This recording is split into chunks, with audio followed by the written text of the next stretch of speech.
Rien à voir avec les aventures d'Ully l'écureuil.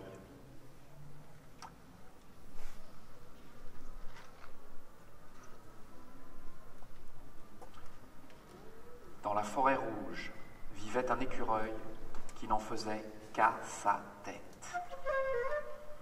Mais ses parents l'avaient appelé Macadam. Mais comme ce nom ne lui plaisait pas du tout, il l'avait changé pour celui d'Ully.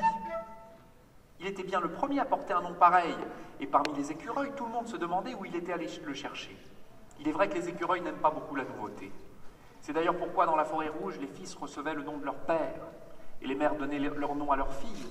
Et comme les familles étaient nombreuses, les parents rajoutaient des numéros au prénom des enfants. On trouvait ainsi, comme chez les rois, Pécan premier et Pécan le deuxième, Cajou 7, Coco numéro 3 et 7 et 9, Muscade le dernier.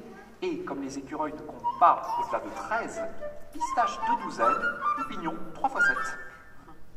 Tous portaient des prénoms de noix ou de graines, sauf Ully qui jugeait cette habitude idiote.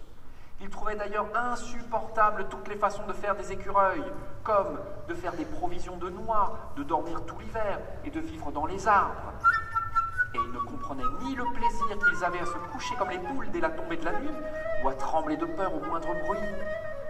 Les écureuils ne sont qu'une bande de casse-noisettes et de froussards, soupirait Ully, et depuis tout petit, il ne faisait rien comme eux. Il refusait de participer à la cueillette, faisait frire ses noix au lieu de les manger crues, et quand arrivait l'hiver, il buvait des litres de café pour rester réveillé. Dès qu'apparaissait un loup, un aigle ou une vipère, il ne fuyait pas comme tous les autres, mais les défiait du regard. Et le loup, l'aigle et la vipère en étaient si étonnés qu'ils ne songeaient même plus à l'attraper. Une fois, voulant nager comme les grenouilles, il s'était baigné dans la rivière, mais il avait failli être emporté par le courant. Une autre fois, jaloux des écureuils volants, il s'était fabriqué une paire d'ailes à l'aide de grandes feuilles de palmier. Mais cette fois, c'était un courant d'air qui l'avait emporté dans le ciel, et s'il n'avait pas été secouru par le pélican des postes, cela aurait pu être grave. Au lieu de s'intéresser, comme ses frères et ses cousins, aux écureuils femelles, Ully rêvait de devenir l'ami d'une petite fille et de jouer avec elle à des jeux d'humains. Il y avait justement 2 fillettes qui vivaient avec leur père à l'orée des bois, mais par malchance, elles étaient allergiques aux poils de bête. La première fois qu'Ully leur avait rendu visite, elles s'étaient mises à éternuer si fort qu'ils n'avaient pas pu rester. Ce jour-là, il s'était senti bien triste, et il était allé confier sa peine à sa tante Pavot, en haut du vieux chêne où elle avait sa demeure. Elle seule, de toute la famille, le comprenait et l'encourageait à faire comme il voulait. « Avec mes frères et mes sœurs, je m'ennuie, » expliqua Ully. « Ils ne pensent qu'à aller embêter les castors avec leurs lances noires ou à se raconter des histoires de serpents pour se faire peur. Moi, je veux nager comme les poissons, voler comme les oiseaux, jouer comme les humains. »« C'est que tu as trop d'imagination, » lui répondit sa tante. « Nous autres écureuils ne sommes pas des rêveurs, et tu ne seras jamais heureux parmi nous. J'en ai peur. » À la tombée de la nuit, Ully partit se promener comme il le faisait chaque soir pour se prouver qu'il ne craignait ni les ombres ni les loups.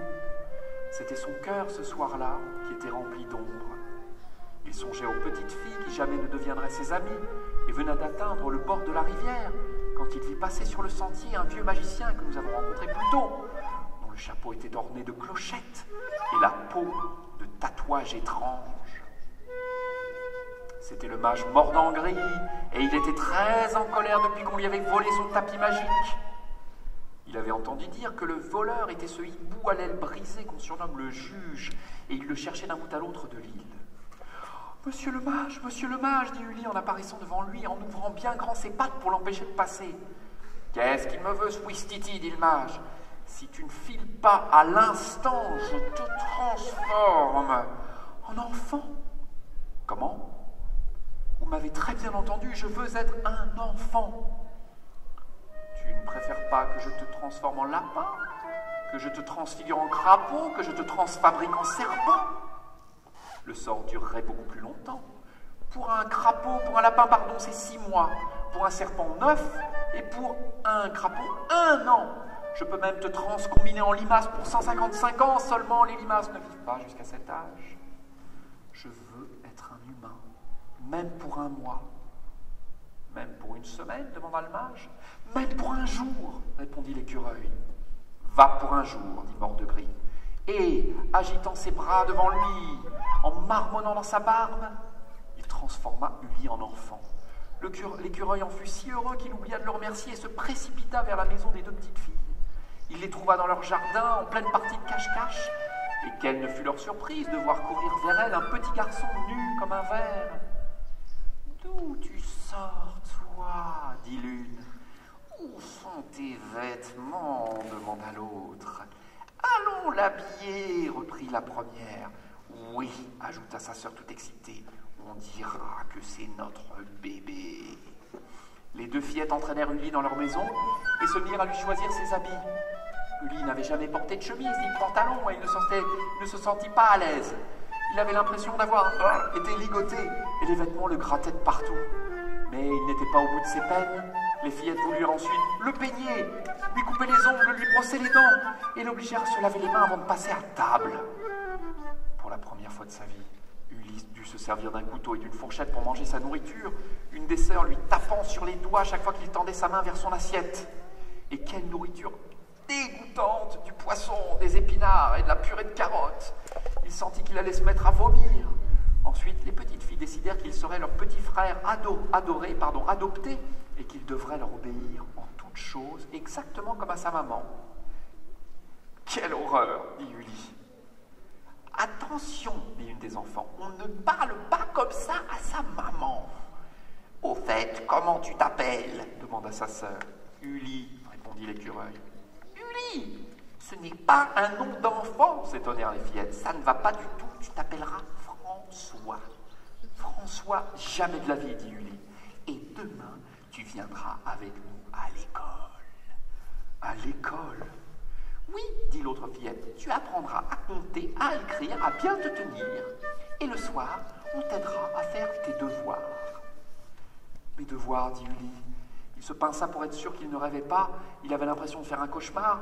Si c'est ça, être un enfant, c'est aussi barbant que d'être un écureuil. Il se promit de fuir à la première occasion. Juste alors, on frappa à la porte. C'était le père des fillettes. Et le voyant entrer, Uli reconnut le barde Massimo, le plus célèbre chanteur de l'île. Il rentrait d'un long voyage et il était épuisé. Les fillettes voulurent lui présenter leur nouveau petit frère, mais le barde était trop fatigué pour les écouter. « J'ai fait 3 fois le tour de l'île à la recherche de nouvelles chansons, dit le barde, mais je n'ai rien trouvé. Comment faire, moi, le barde Massimo, le plus grand chanteur de tous les temps, je ne trouve pas d'idée pour mes chansons, ou bien juste le début, mais après, je ne sais pas comment poursuivre. Par exemple, demanda Uli. Eh bien, par exemple, j'ai eu l'idée d'écrire une chanson sur une tortue, mais je ne sais pas du tout ce qui pourrait lui arriver. Elle pourrait être la postière des poissons, transporter le courrier dans sa carapace. En voilà une idée, s'exclama le barde ravi. Et il se mit à raconter à Uli tous ses débuts de chansons qui n'avaient pas de suite. Chaque fois, l'écureuil inventait une histoire, à la grande joie du barde qui dit à ses filles que c'était une très bonne idée de l'adopter. Avec ton imagination et mes dons de chanteur, on va faire un malheur. Les fillettes crièrent de joie à leur tour, et tout le monde partit se coucher. Uli passa la pire nuit de sa vie. Le matelas était trop mou, son pyjama le serrait. Dans la chambre voisine, le barde ronflait à en faire trembler les murs. Le lendemain matin, à l'heure du petit déjeuner, le sort du magicien prit tout à coup fin. D'un instant à l'autre, alors que le barde lui chauffait les oreilles avec une de ses chansons, Uli redevint un écureuil. Tandis qu'il se débarrassait de son pyjama, le chanteur et ses filles commencèrent à éternuer follement, le père étant aussi allergique que ses enfants aux poils d'animaux. Uli en profita pour s'échapper. Il sauta par la fenêtre, bondit d'arbre en arbre jusqu'à se retrouver au sommet du vieux chêne où vivait sa tante Pavot. Ouf, soupira-t-il avant de rejoindre sa tante à l'intérieur. Tante Pavot, j'ai trouvé. Qu'est-ce que tu as trouvé demanda sa tante qui venait à peine de se réveiller. Eh bien, j'ai compris que je ne serai jamais ni un oiseau, ni un poisson, et que pour quelqu'un avec mon imagination, il est aussi ennuyeux de vivre chez les humains que chez les écureuils. Alors, je vivrai toutes ces vies en les racontant. Je vais devenir conteur. Quelle idée merveilleuse! Et de ce jour, Uli devint un conteur. Chaque samedi après-midi, dans la forêt rouge, petits et grands se réunissaient chez la tante Pavot pour l'écouter inventer des histoires de grenouilles, de tortues, de renards, de cigognes. Tous l'écoutaient avec ferveur, tandis qu'il les faisait rire, sangloter et trembler de